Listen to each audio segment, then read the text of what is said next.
Assalamualaikum warahmatullahi wabarakatuh.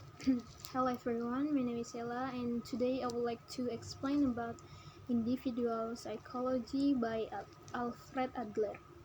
Okay, the first is the biography of Adler. Adler was born on February 7, 1870 in Rudelsheim, a village near Vienna, Austria. Adler was an Austrian psychologist and psychiatrist who became one of the main figures in individual psychology. He played a key role in the development of individual psychology and also psychotherapy. Adler is known for this theory of inferiority and compensation.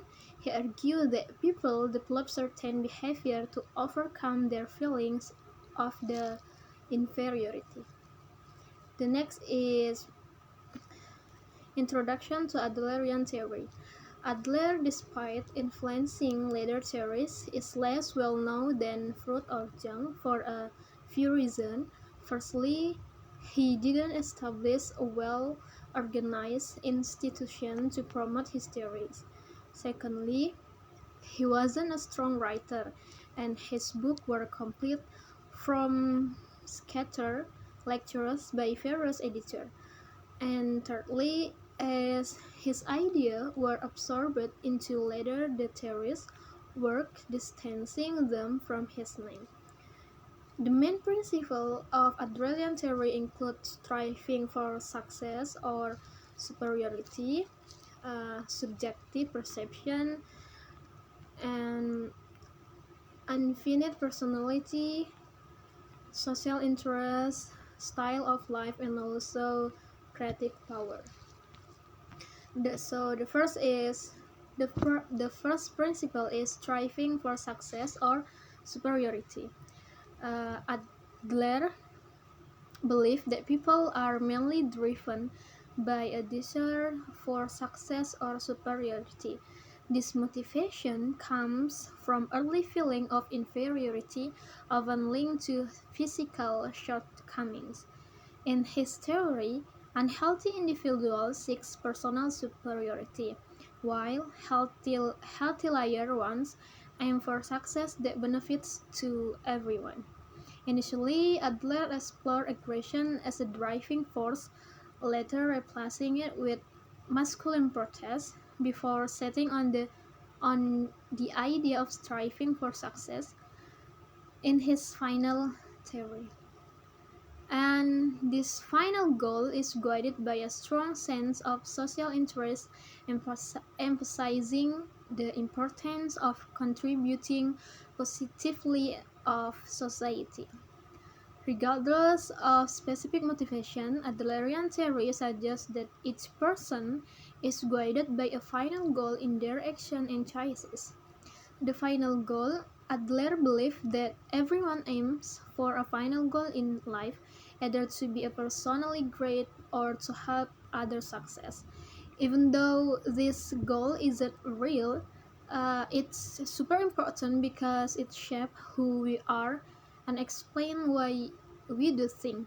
Imagine each person can make up their own goals based on their background but not controlled by it. By around age 4 or 5, kids learn how to set their own goals. Babies wanting to grow and do well pick a goal to feel big and strong, pushing them to be great or successful. And the next is the striving force as compensation. Adler proposed that people are driven by a natural tendency toward completion or wholeness, but at birth they have small, weak bodies, leading to feeling of inferiority. To compensate for these feelings, individuals strive for superiority or success. This striving force is innate, arising from both the need to overcome inferiority and the desire for completeness. The goal, whether personal superiority or social success, is set as compensation for the deficit feeling. The next is striving for personal superiority. Some people strive for superiority with little or no concern for others. Their goals are personal ones, and their striving are motivated largest by enraged feeling or personal inferiority, or the presence of an inferiority complex. The next is striving for success in contrast. Success in contrast to people who strive for personal gain are those psychologically healthy people who are motivated by social interest and the success of all humankind. These healthy individuals are concerned with goals beyond themselves, are capable of helping others without demanding or expecting a personal payoff, and are able to see others not as opponents but as people with whom they can cooperate for social benefit. Their own success is not gained at the expense of others, but it's a natural tendency to move toward completion or perfection. The second principle is subjective perception. There are fictionalism and physical inferiorities. In Adler psychology, fictionalism is about people making up their own goals to feel better about themselves. These goals, like becoming strong or achieving something artistic, give life a sense of purpose. People start doing this when they're kids trying to be complete and perfect. Everyone's goals are different and they help shape who they are and what they do in life. Physical inferiorities is people begin life small, weak, and inferior. They develop a fiction or belief system about how to overcome these physical def- deficiencies and become a big, strong, and superior. But even after they attain size, strength, and superiority, they may act like if they are still small, weak, and inferior. Adler said people are different in how they look. If someone feels not as good as others, they might try extra hard in other things. And Adler too, everyone can set goals and do well, even if they're not strong or healthy. He said, being mentally healthy is about caring for others and helping out.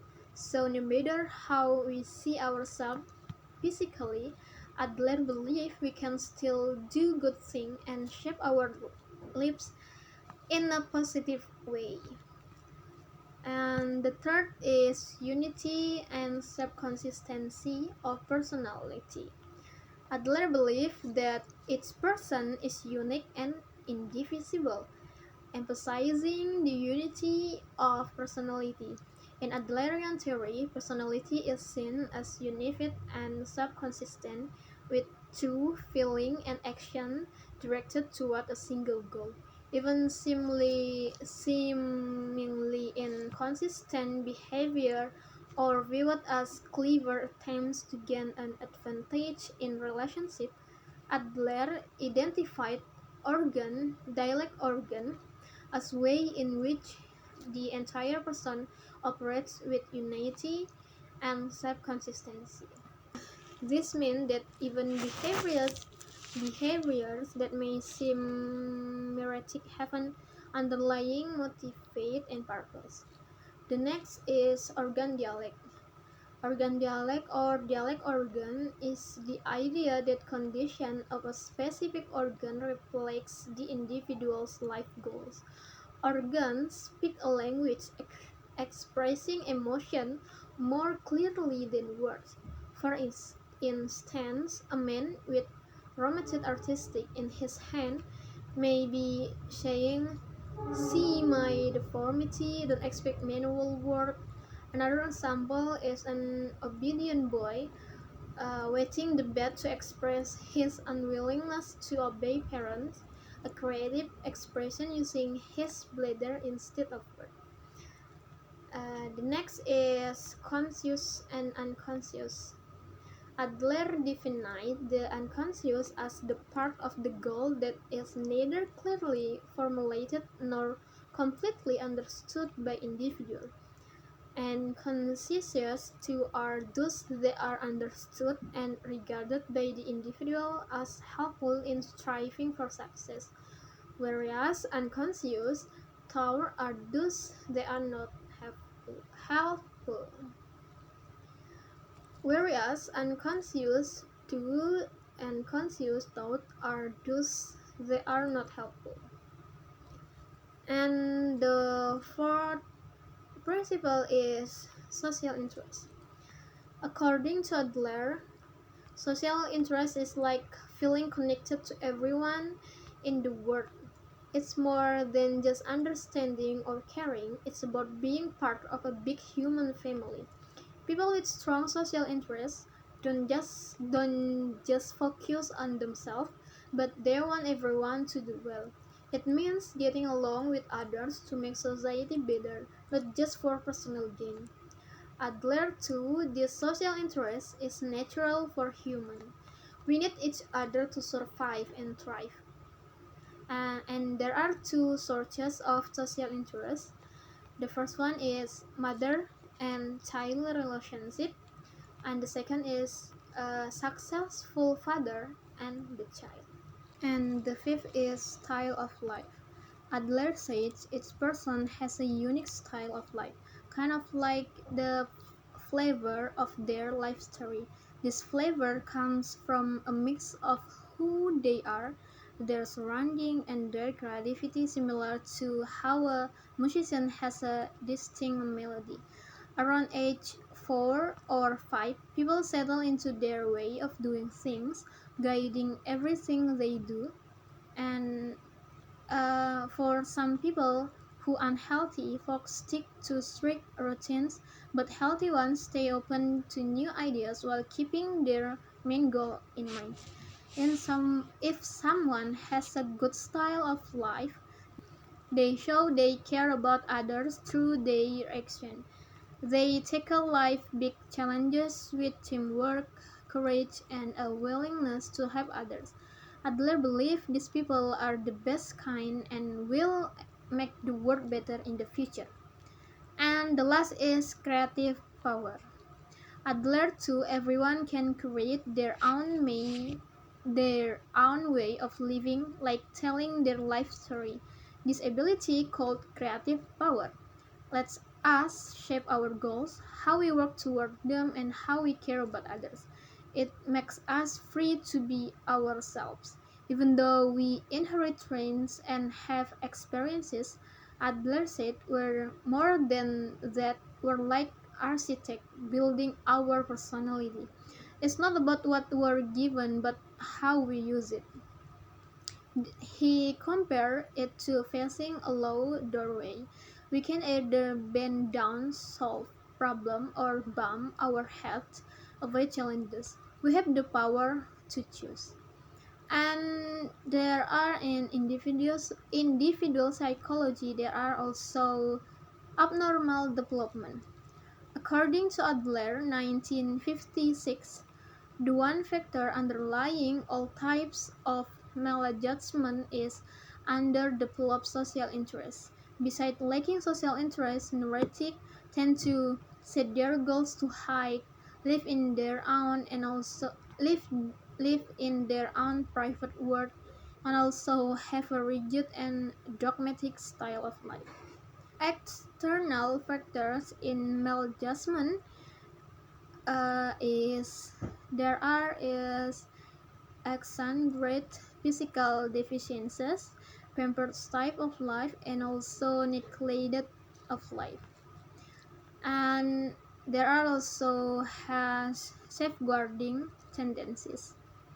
Adler too, people create habits to protect their big ego from embarrassment.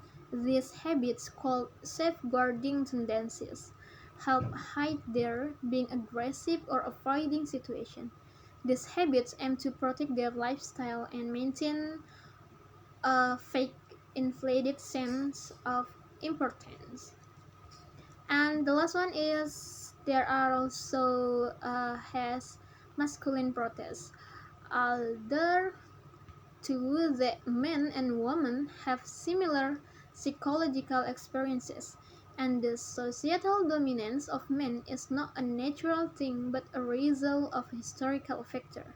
He believed that cultural and social influences rather than biological differences led both genders to overemphasize qualities traditionally associated with masculinity.